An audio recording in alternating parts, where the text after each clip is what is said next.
Namo tassa bhagavato arahato samma sambuddhassa.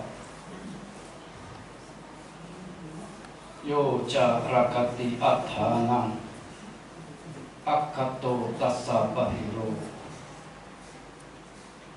Rakato tassa bahiro. Rak tasma rakya athanang akkato pandito sadati.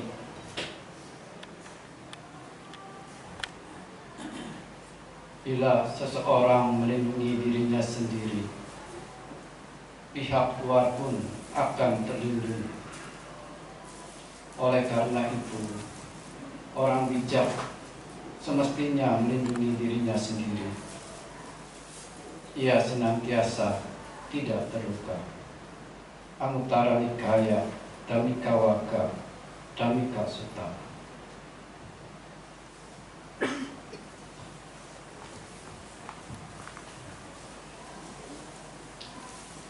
Yang saya hormati pemimpin Puja Bakti,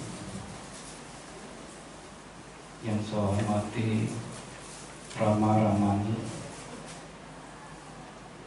dan segenap pengurus Wihara Dhamma Cakku Bogor,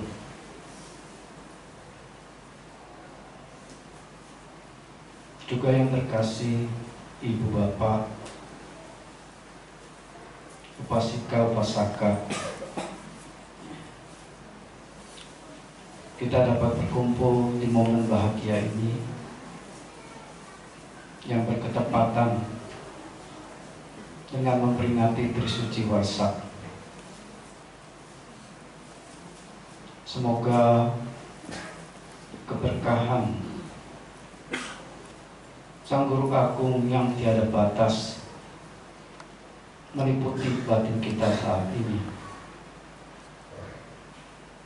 Sebab itu, terimalah salam sejahtera ini. Sukhi Hontu, Namo Buddhaya.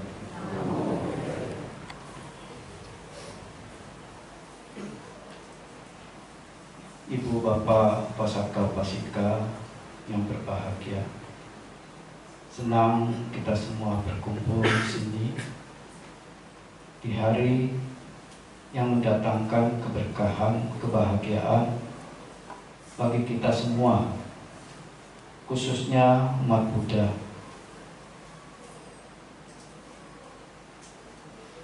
Tidak terlepas juga saudara-saudara kita yang bukan Buddhis dalam menyambut Trisuci Waisak ini juga memiliki antusias yang besar, yang kita menyimak dan mengikuti perkembangan yang dimana mereka berantusias memberikan apresiasi yang setinggi-tingginya kepada umat Buddha, yang dimana juga ada beberapa biku yang melakukan ritual untuk memeriahkan Bima Waisak saat ini, yaitu melakukan perjalanan yang jauh untuk sampai dari negara Thailand hingga ke puncak acara di salah satu peninggalan sejarah bangsa Indonesia, yaitu Candi Borobudur. Yang kita yakin saat ini di sana pun sangat meriah, dan di semua wihara-wihara di seluruh Indonesia juga tentu memiliki antusias yang besar untuk menyambut Trisuci Waisak ini, yang mengingatkan kita suatu perjuangan yang sangat besar, sangat mulia, sangat agung dari sosok yang menjadi panutan kita, Sang Tathagata, Sang Buddha. kita mengingat kelahiran dari sosok seorang manusia besar,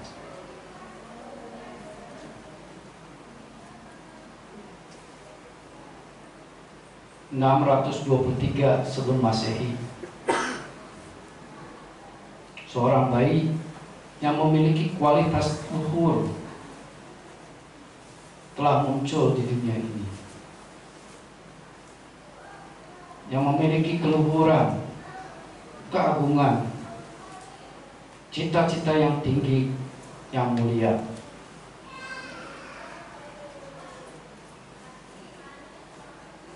Dalam perjalanan perjuangannya, 588 sebelum Masehi, manusia agung ini pun mencapai tataran kesempurnaan dari semua makhluk di alam semesta ini, yang mencapai kesempurnaan agung yang kita kenal sebagai seorang Sama Sambuddha, seorang yang mencapai penerangan sempurna dengan usahanya sendiri, yang telah memadamkan noda-noda motor batin, dan sebagai seorang arahanta Sama Sambuddha.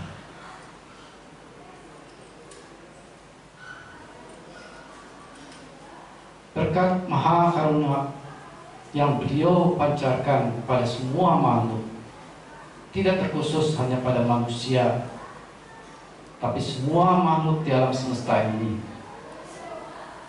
dalam berbagai tingkatan, beliau telah mengajarkan Dharma hingga di mana beliau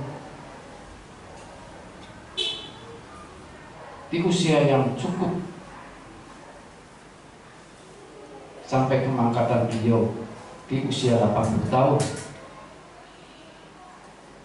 543 sebelum Masehi.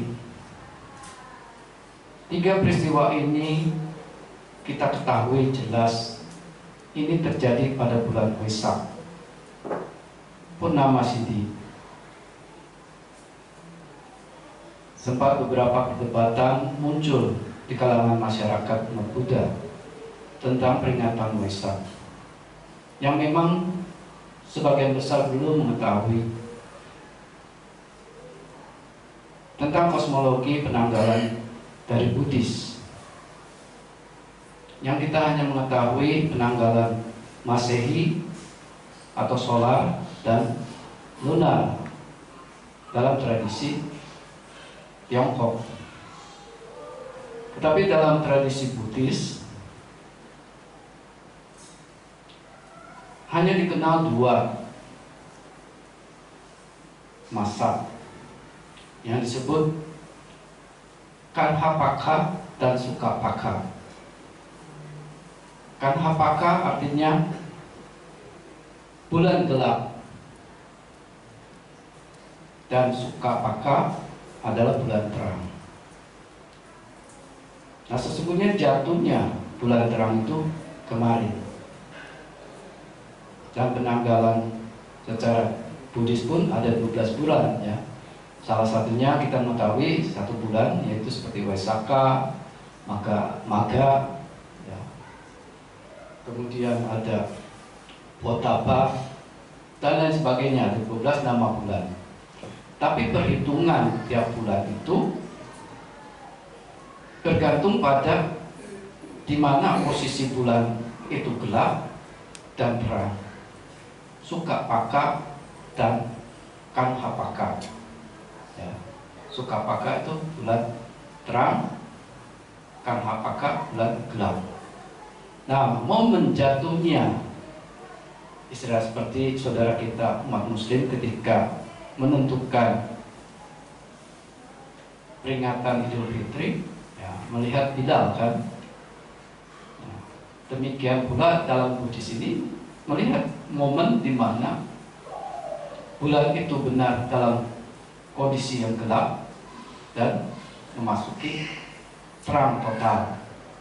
Nah, siklus dari hal ini bisa jatuh dalam masa 14 hari atau 15 hari. Ya. Nah, sesuai dengan siklus tersebut, ada selisih hari bila kita hitung dengan masa perhitungan matahari. Jadi 365 hari menurut perhitungan matahari, ada selisih dengan penanggalan bulan ini sebanyak 11 hari. Jadi penanggalan bulan ini di bawah dari 365 hari. Yes. Jadi berapa? 365 hari dipotong 11 hari, 354. Nah, selisih 11 hari ini dikumpulkan dalam masa kira-kira 3 kali putaran sehingga berjumlah 33 hari. Nah, itu dijadikan satu bulan yang disebut Lun dalam tradisi Tiongkok. Tapi di dalam tradisi Buddhis, ya itu disebut penambahan adhika masa, satu bulan, agar perhitungan ke depan itu akan tetap tidak ada penyimpangan. Ya. Nah, nanti dari tambahan itu tersisa 3. Nah, itu dikumpulkan terus. Nah, sampai kira-kira 10 tahun, nah dimasukkan lagi sebagai Lun. Ya. Nah, tetapi jangka itu setiap tahun itu ada selisih 11 hari terus menerus. Ya. Nah, jadi nanti bisa diselidiki ya. Nah, itu yang kenapa tidak jatuh pada bulan Mei, jatuhnya pada bulan Juni. Ya. Dan nanti para biku pun memasuki wasa-wasa. Nah, lunnya ini dimasukkan di dalam masa wasa, ya, di musim penghujan, yang biasanya hanya ada 8 uposatha. Musim penghujan nanti ada 10 uposatha, karena 2 uposatha ini penambahan dari lun tadi. Tapi lun ini bisa jatuh nanti di musim panas, Kimhoto, bisa di musim dingin, Hemantoto, dan bisa di musim penghujan, Pasamoto. Ya. Nah itu, ya. Jadi inilah menjadi alasan kenapa jatuh pada bulan Juni Waisak ini, 2567 era Buddhis 2023 ini. Ya. Nah, pada perayaan Trisuci Waisak memperingati 3 peristiwa agung, Sangha Theravada Indonesia mengangkat pesan Dhamma adalah memperkokoh moral, membangun kedamaian bangsa. Hal ini penting untuk dibangkitkan, terlebih pada masa-masa ini di negara kita tahun depan akan memasuki suatu event yang dinantikan oleh bangsa Indonesia, yaitu mencari sosok pemimpin yang menurut tataran pemikiran kita adalah orang-orang yang baik, yang bijaksana. Nah, dalam masa ini perlu diberikan perhatian, kehati-hatian, agar jangan sampai momen yang menjadi pesta rakyat ini dinodai oleh hal-hal yang tidak baik. Nah, jadi dalam masa waktu ya 1 tahun ini, ya kita diingatkan semua, agar apa? Mampu memperkokoh sila kita, moral kita, untuk membangun kedamaian bangsa.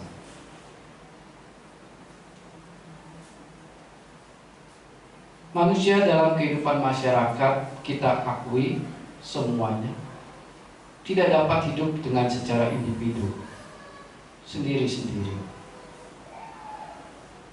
Tidak ada satu sosok pun yang saat ini hidup tidak bergantung pada orang lain.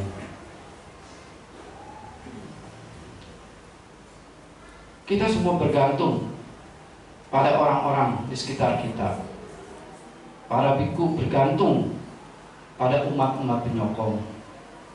Umat-umat bergantung pada biku untuk mendapatkan wejangan-wejangan dharma. Nah, ketergantungan ini ya terlihat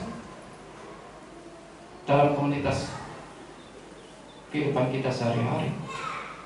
Ya. Kita sebagai istri bergantung pada suami kita, pada anak-anak, pada ibu kita, orang tua kita. Tidak bisa kita mengatakan saya ingin hidup sendiri. Bisa tidak? Tidak bisa ya. Karena kita sering tekankan kita ini makhluk sosial, makhluk yang saling membutuhkan. Dan tidak bisa kita mengatakan saya yang paling berperan, saya yang paling menentukan. Tidak bisa. Kita memiliki saling ketergantungan satu sama lain. Jadi tidak sepatutnya bila kita mengatakan saya yang paling berkuasa, saya pemimpin. Oke, sebagai kepala keluarga. Nah, tapi kan bukan sebagai suatu bentuk kekuasaan, tapi suatu bentuk agar keluarga itu memiliki pemimpin yang mampu mengarahkan. Kalau suaminya meninggal, siapa kepala keluarganya? Istri kan? Ya berubah. Gitu. Ya. Nah, jadi kita tidak bisa mengatakan, oh saya berkuasa pada diri saya sendiri. Saya bisa hidup sendiri. Tidak bisa. Kita mau beli makanan aja perlu siapa? Nah, pedagangnya ya. Kalau tidak ada yang dagang, beli apa? Ya, begitu. Suami ingin makan, butuh siapa? Istri yang memasak. Seorang ibu atau istri ingin beli minyak, perlu siapa? Anak yang disuruh. Nah, beli ke warung ya, mama perlu minyak. Nah, saling membutuhkan. Anak sekolah pun membutuhkan orang tua. Ya. Nah, manusia ini memiliki yang secara nyata perbedaan,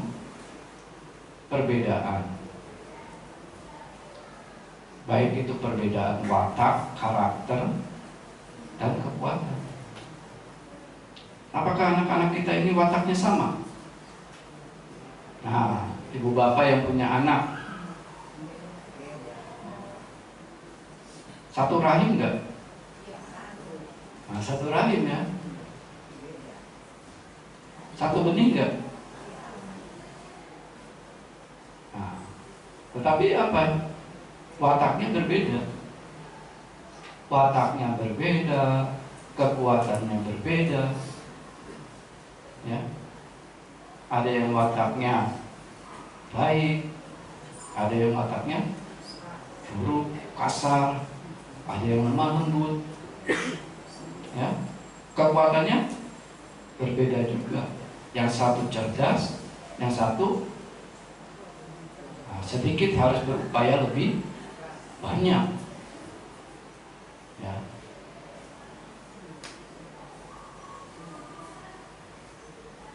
ada yang sakit-sakitan, ada yang sehat terus, ya. Nah, ini menunjukkan suatu hal-hal perbedaan-perbedaan. Ya. Jadi tidak bisa dikatakan, oh yang kaya bergaulnya hanya dengan yang kaya. Ya bisa. Yang miskin dengan yang miskin, yang pintar dengan yang pintar, yang bodoh dengan yang bodoh. Ya bisa. Kita hanya diajarkan jangan bergaul dengan orang yang dungu. Ya. Tapi yang dungu boleh nggak gaul dengan orang yang bijaksana? Boleh. Yang bijaksana boleh nggak bergaul dengan yang dungu? Nah, harus ya jangan. Karena bergaul ini berarti akan merosot yang dungu, yang bijaksana menjadi bodoh. Kalau yang dungu bergaul dengan yang bijaksana boleh nggak? Boleh, supaya dia menjadi bijak. Yang bijaksana bergaul dengan yang bijaksana. Ya. Jangan sampai pendapat ini dipakai, oh yang kaya gaul dengan yang kaya, yang miskin dengan yang miskin, yang bodoh dengan yang bodoh, yang pintar dengan yang itu akan menilai sisi nilai luhurnya, kerendahan hati ini ada enggak? Ya. Rasa bersahabat ada tidak? Kalian nami tata. Kalau pandangan itu dipegang sebagai yang tadi, tidak bergaul dengan orang dungu. Artinya kalau kita mengaku kita bijaksana, jangan mengikuti hal-hal yang sifatnya dungu, bodoh. Tapi bukan berarti orang dungu tidak boleh bergaul dengan orang bijaksana, malah harus bergaul dengan orang bijaksana. Ya, itu. Agar apa? Agar bisa meningkatkan diri.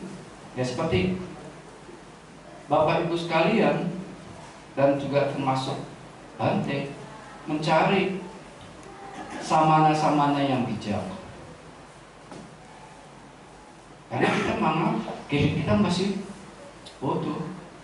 Kita perlu mencari orang-orang yang bijak, samana-samana yang bijak, betapa yang bijak, agar mendapatkan nilai-nilai kebijaksanaan, agar diri kita memiliki kemajuan. Ya.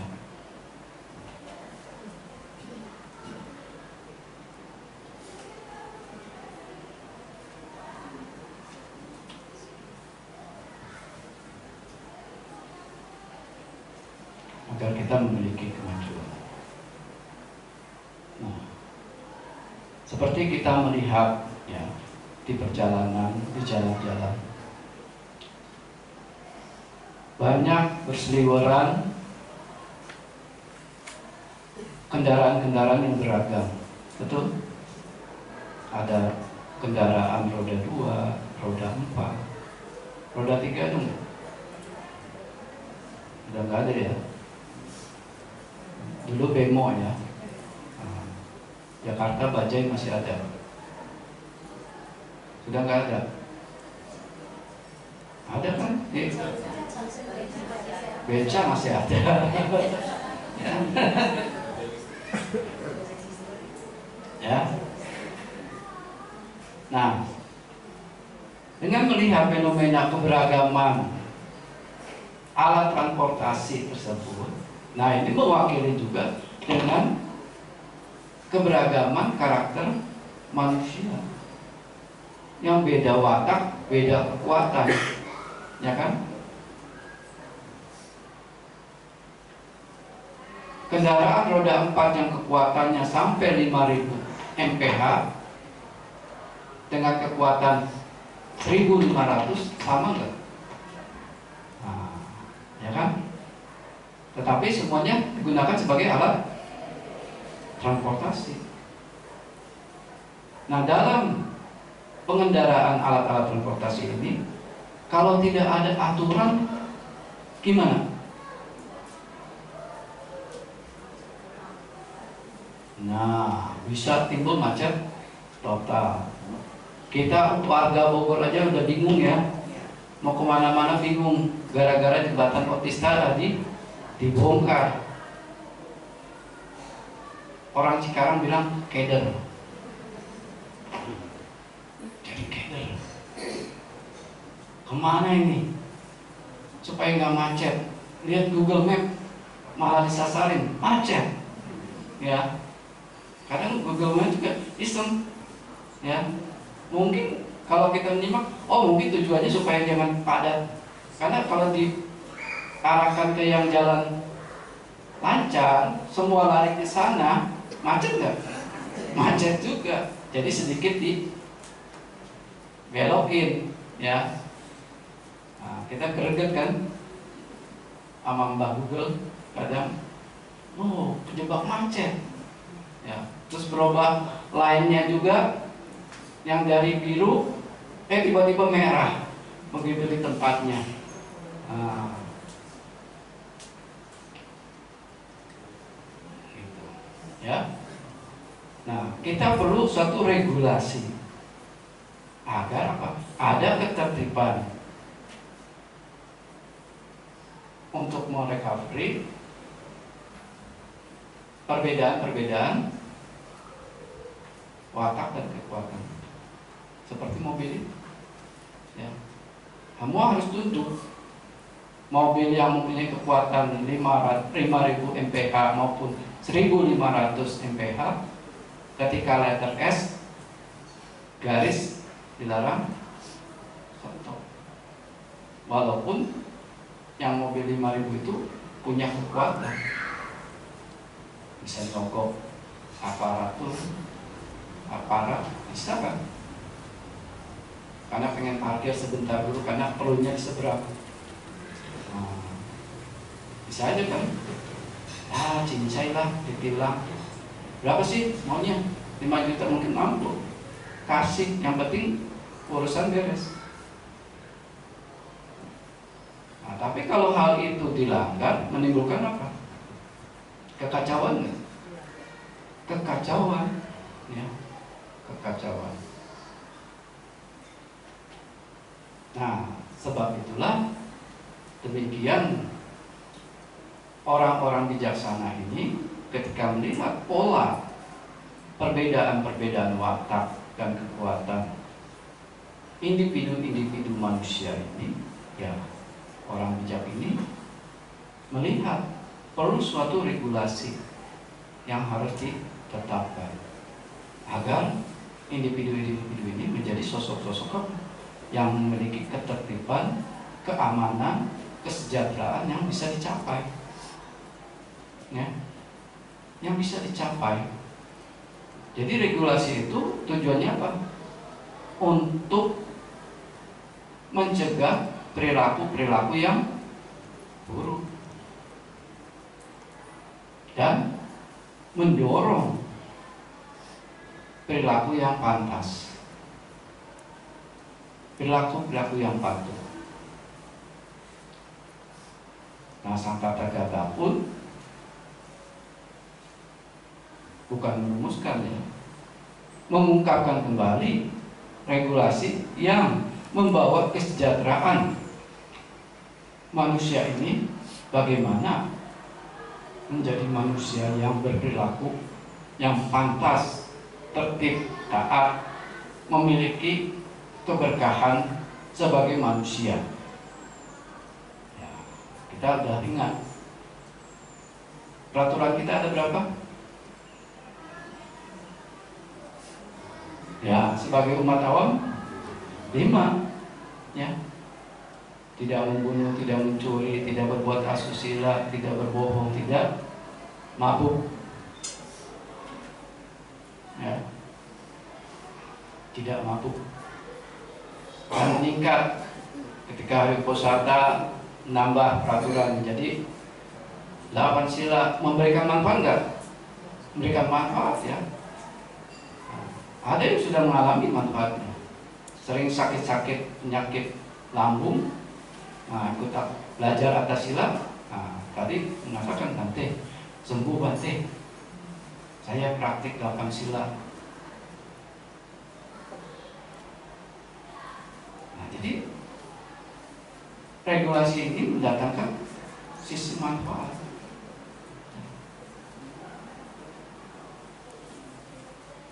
Kemudian meningkat 10 sila menjadi samanera samaneri. Ya.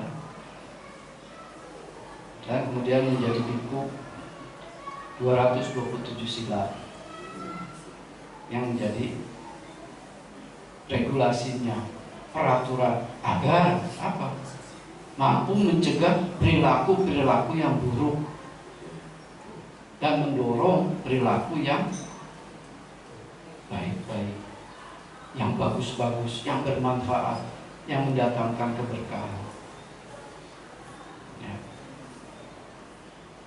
Nah, kadang kita tekun, ya, tekun melakukan hal-hal baik. Senang nggak berbuat baik? Senang nggak? Berbuat baik apa aja? Kemurahan hati, berdana, meditasi, terus apa lagi? Etika, baik itu berpakaian, duduk, makan. Tapi kalau silanya jelek gimana? Bagus nggak? Orang itu gemar berdana, tapi silanya jelek.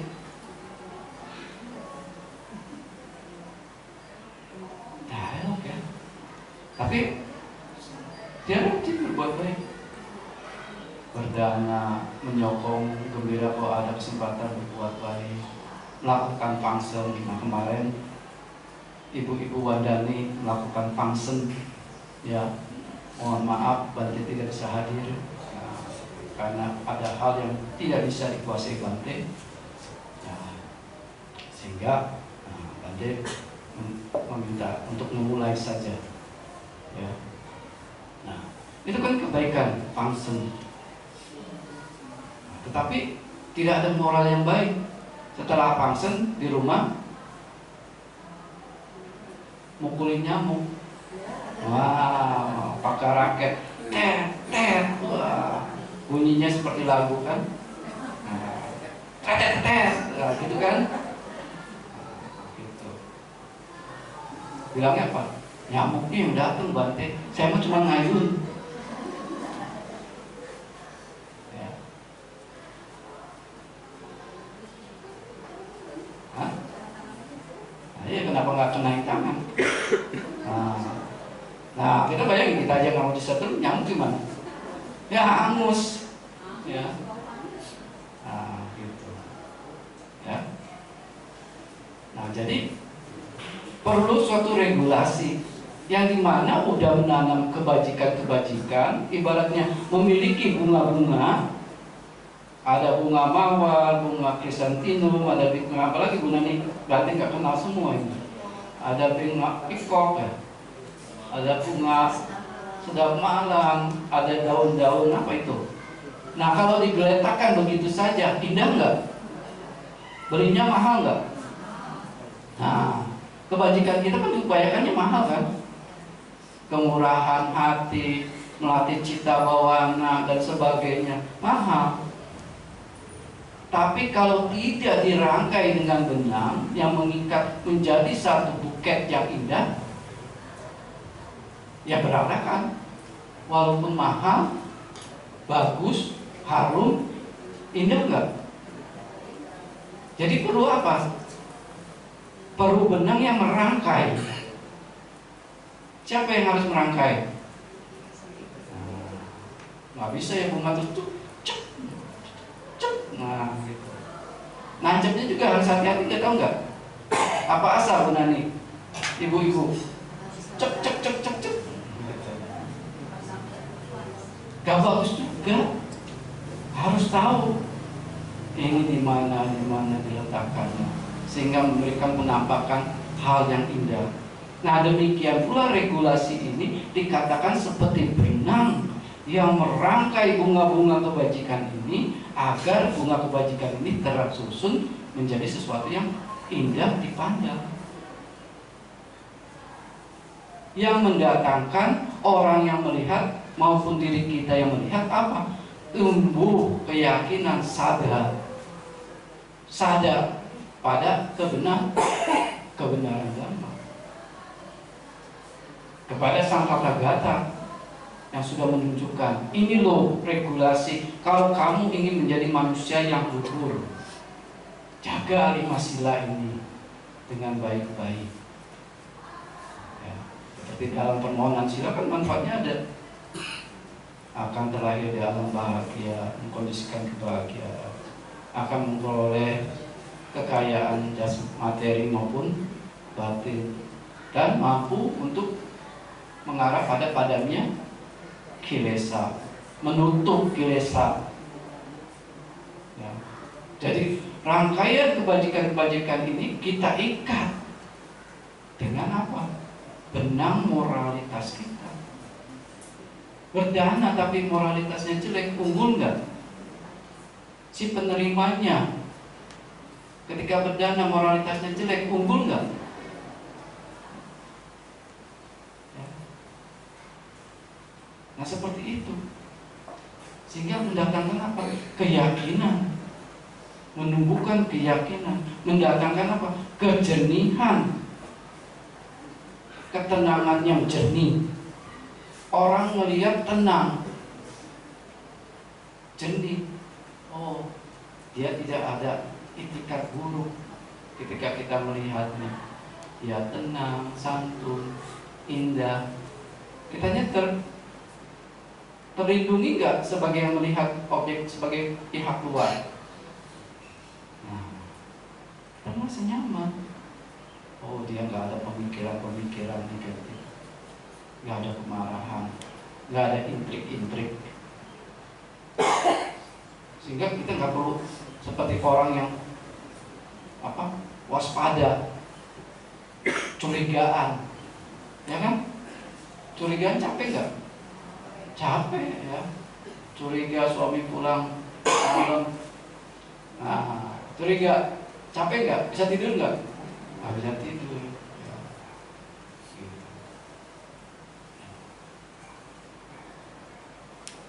Curiga istrinya belanja ini menurut itu. Nah, suaminya curiga nggak? Curiga, ngapain nih? Nah, ya kan, pantesan uang belanja naik terus. Gitu. Ya.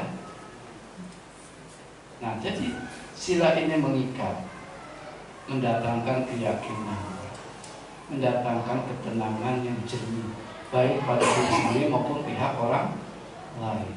Kita tenang, kita tidak tercela ya, karena kita tidak ada hal-hal yang buruk.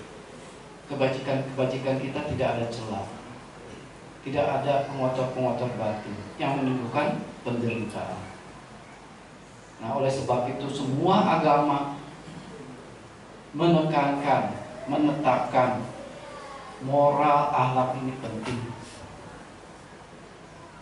Orang-orang bijak semua menekankan ini, moral dan akhlak itu penting. Nah, demikian pula Sang Tathagata ketika membabarkan Dharma, beliau pun menekankan ada hal-hal yang patut dikenang, perihal-perihal yang patut dikenang, saraniya, yang akan dicintai, yang akan dihargai. Pia karano, garo karano, yang menunjang, saling menolong, sanggahaya, yang mencegah ketercecokan, ya, awiwadaya, yang menimbulkan kesejalanan, samagia, dan menyebabkan kesatuan, ekibawaya.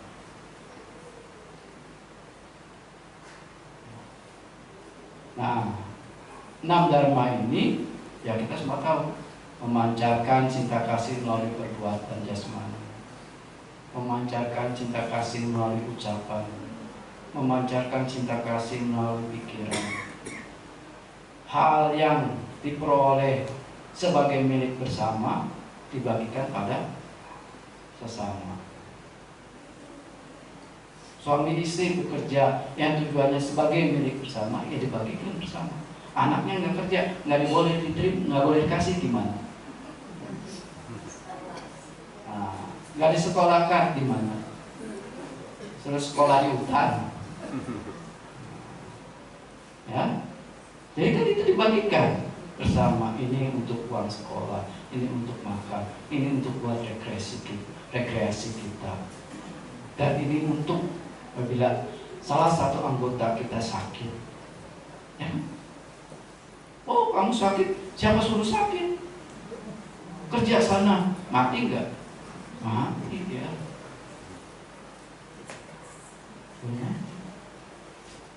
Nah, jadi itu satu hal yang mendatangkan keadaan. Dan kemudian memiliki sila yang sama dan kebijaksanaan yang sama. Nah, jadi satu poin dalam perihal dharma, saranya dharma, 6 dharma itu, sila menjadi suatu fondasi. Memiliki kesamaan sila yang sama. Nah, kita lihat kan rangkaian ini sama nggak dengan ini? Yang pot belakang sama nggak yang depan? Tetapi memberikan keindahan nggak? Nah, itu. Ikatan kebajikan dari yang beragam yang kita miliki, kalau memiliki ikatan yang sama, mendatangkan keindahan nggak? Dalam suatu komunitas akan indah kan? Kita punya sila yang sama, nggak ada pikiran curiga, nggak ada pikiran buruk, niatan buruk, ya. Kita semua berkumpul sebagai suatu bentuk keindahan. Ada yang tua, ada yang muda, ada yang anak-anak, ada yang gemuk, ada yang kurus, ya kan? Ada yang rambutnya hitam, rambutnya putih. Indah enggak? Ya, ada rambut ungu, ya, tapi indah. Oh, saya bisa mengenali. Oh, itu ada Bu Rita, ada Ibu Hermione. Nah, kalau nggak ada mereka yang berbeda kan bingung kita, ya, betul nggak? Tapi mendapatkan keindahan. Oh, ya, orang-orang lama datang dan wajah-wajah baru pun datang, saya lihat, ya. Ada yang berkaus biru, ada yang berkaus hitam. Oh, nanti baru lihat nih, ya. Gitu. Tapi apresiasi gembira muncul. Oh, kekuatan Dharma Sampadagatha ini menarik orang baik-baik datang. Dalam event Trisuci Waisak ini kumpul bersama, ya. Itu.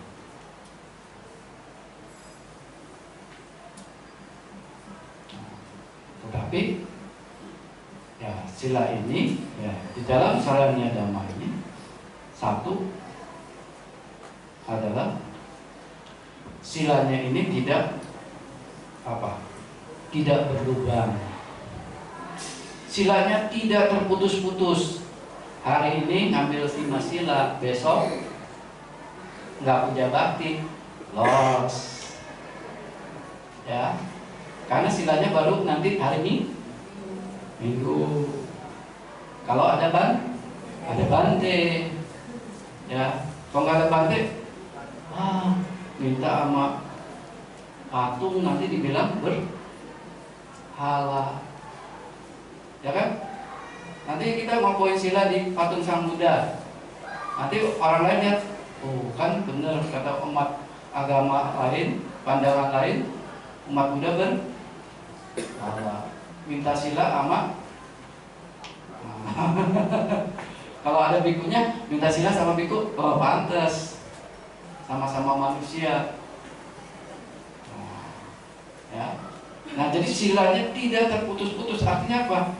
Ada biku, ada altar atau tidak ada altar, begitu bangun pagi untuk beraktivitas mengokohkan 5 sila. Bertekad sendiri. Hari ini saya bertekad akan melatih diri menjadi mencuri, berbuat asusila, berbohong dan mabuk. Nah, itu yang artinya tidak berputus, tidak berlubang. Itu sih nyamuknya nyamperin. Saya kan cuma main prepet. Nah, gitu. Ya, atau kecoa masuk, ambil sapu, pok, sapu. Ya, nah itu berubah. Tidak berubah, ya kita harus bijak. Kenapa nyamuk datang? Kapan datangnya kita lihat. Sirkulasi dari momen-momennya. Oh, menjelang sore pukul 4 pasti datang nih, mau nginep, ya kan? Nyamuk kan lebih nyaman nginep di dalam ya daripada di kebun. Di dalam terang, ada makanan, ya kan? Kalau di luar kan nggak ada, cuma minum air dingin nyamuknya, ya kan? Hinggap di genangan air, malam enakan masuk rumah kan? Ngisep anggur merah. Sedikit aja kita masih marah. Nah, iya. Kita anggur merah banyak.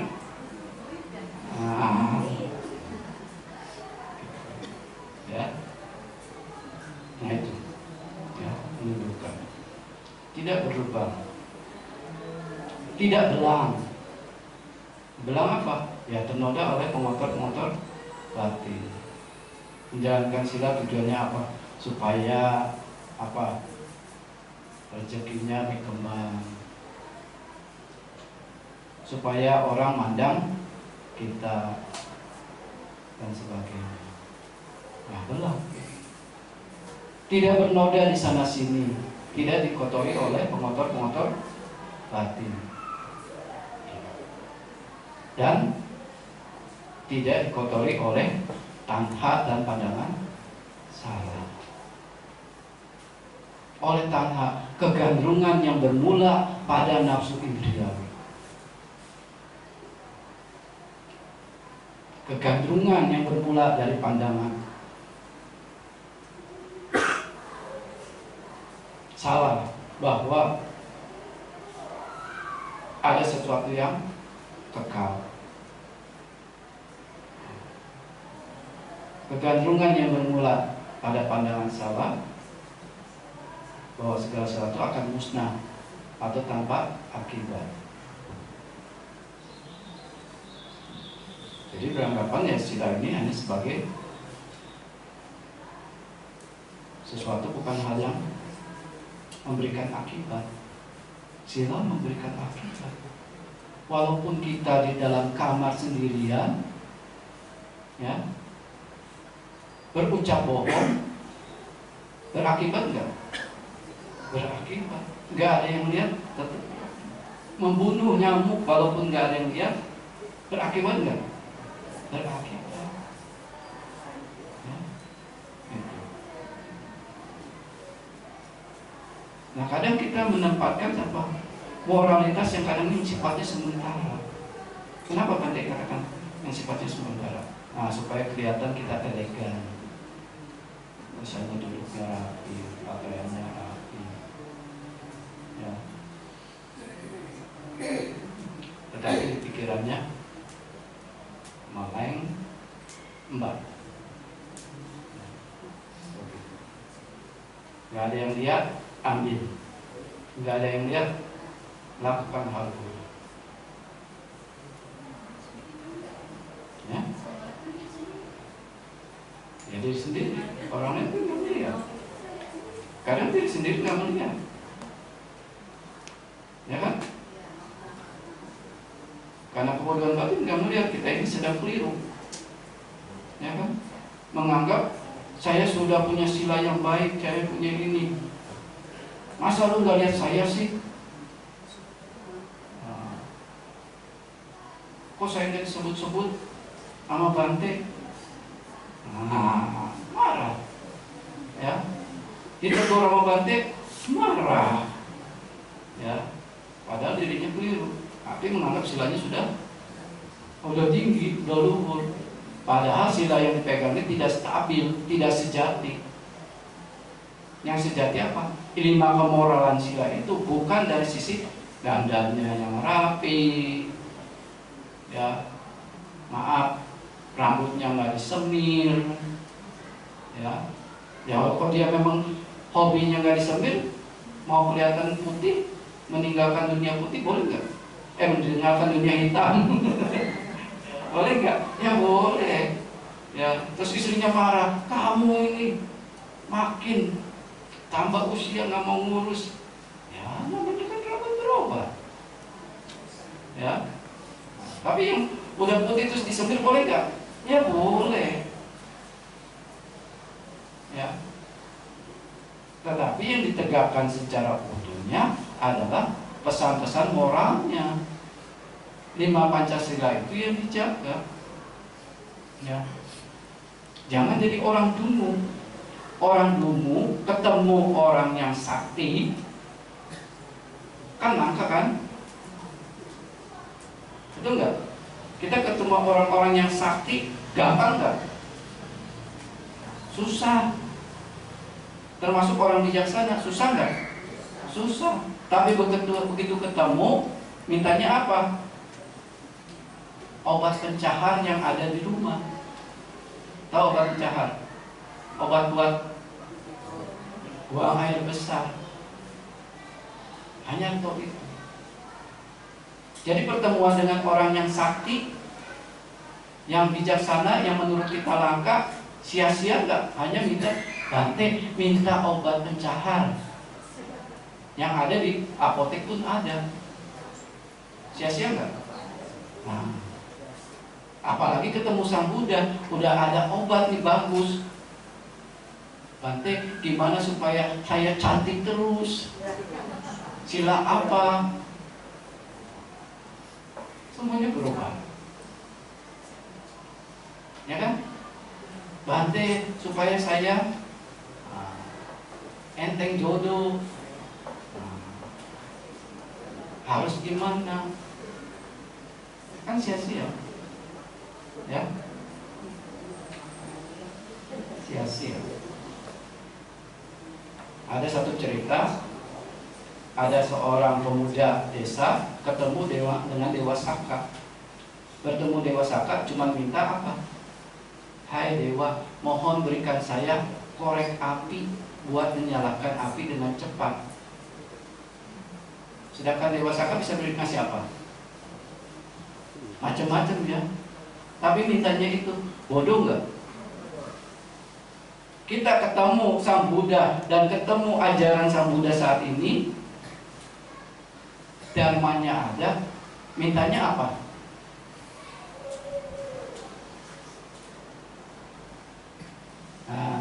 Disuruh pegang 5 sila, Bante, saya kan umat awam, saya kan belum mau bebas, Bante. Ya, jadi nggak apa-apa Bante kalau umat awam itu silanya terputus-putus, berlubang, belang, ternoda di sana sini. Sama nggak kita seperti orang dulu itu? Sama nggak? Sama nggak? Nah, berarti bukan Bante yang dulu ya. Nah itu, ya, kita seperti orang itu. Ada cerita lagi, seorang raja pergi ke hutan berburu, ketemu orang sakti. Dan dengan orang sakti itu minta apa? Minta diberikan seorang bidadari yang cantik. Bisa. Bukannya keluar dari hutan,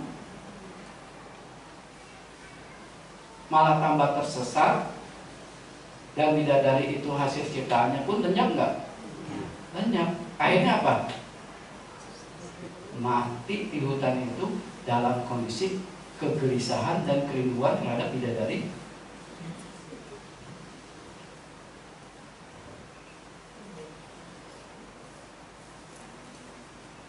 Perlu nggak kita diiming-iming nanti masuk surga dapat bidadari? Ya perlu ya. Masih perlu.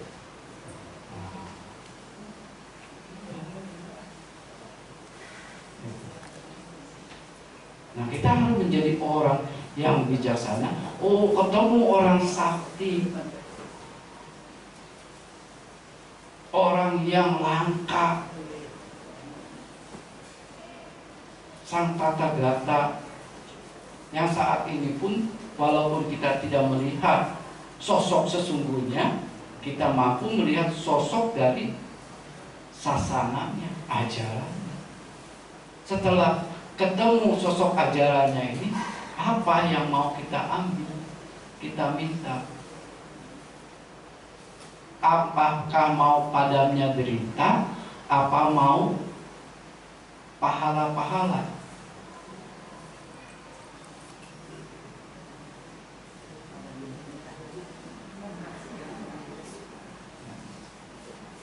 Wah,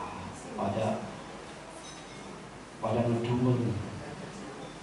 Ceramah Bante, kalau orang yang cerdas dia akan merenung, tapi orang yang bodoh tersinggung.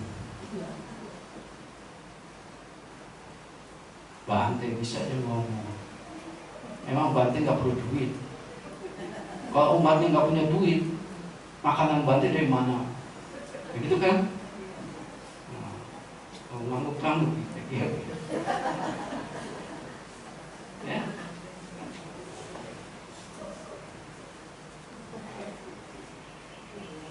Tetapi secara nyata yang kita capai itu sifatnya langgeng. Ada sisi potensi mendatangkan derita tidak? Kalau hilang di mana?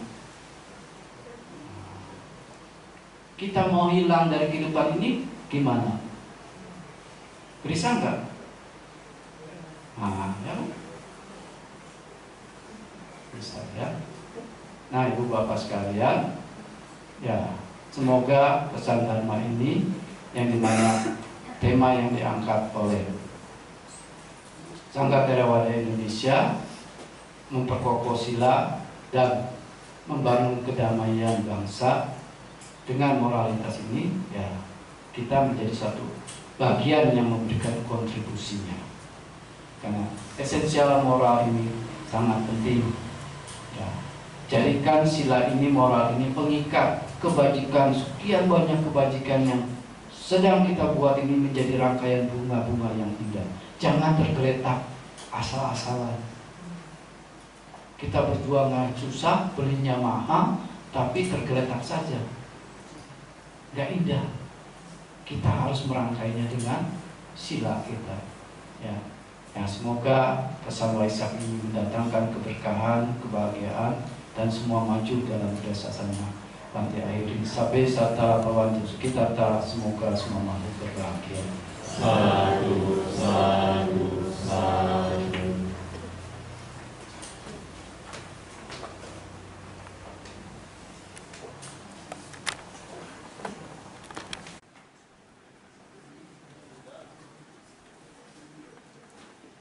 Ya, baik Bapak Ibu, saudara-saudari sekalian, karena saat ini ya mungkin sudah dibuat dari detik-detik Waisak, yang dimana detik-detik Waisak ini jatuh pada pukul 10 lewat 41 menit lebih 19 detik waktu Indonesia Barat. Nah, di momen yang hal ini, kita mari melakukan penghormatan kepada Buddha, Dhamma, dan Sangha dengan membacakan bersama-sama Purnama bulan Waisak halaman 1. Kita ucapkan bersama. Bhagavato arahato sama sambuddhassa.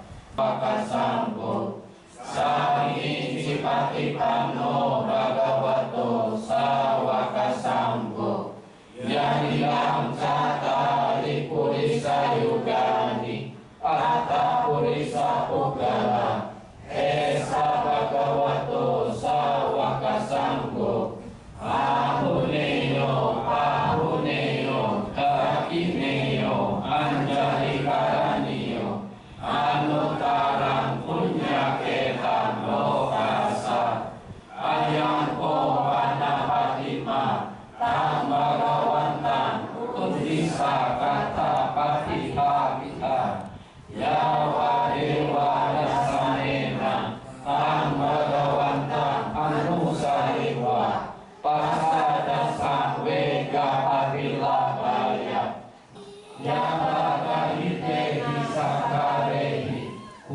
Para umat dipersilakan untuk mengikuti untuk pengambilan cerita dan dupa di depan.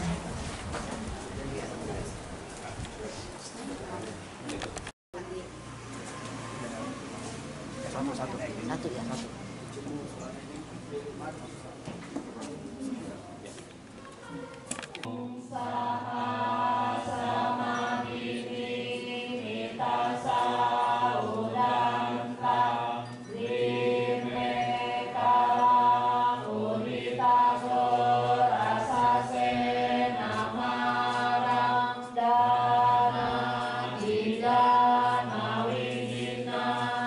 Tawa Munindo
Silakan direnungkan walaupun tanpa penuangan air.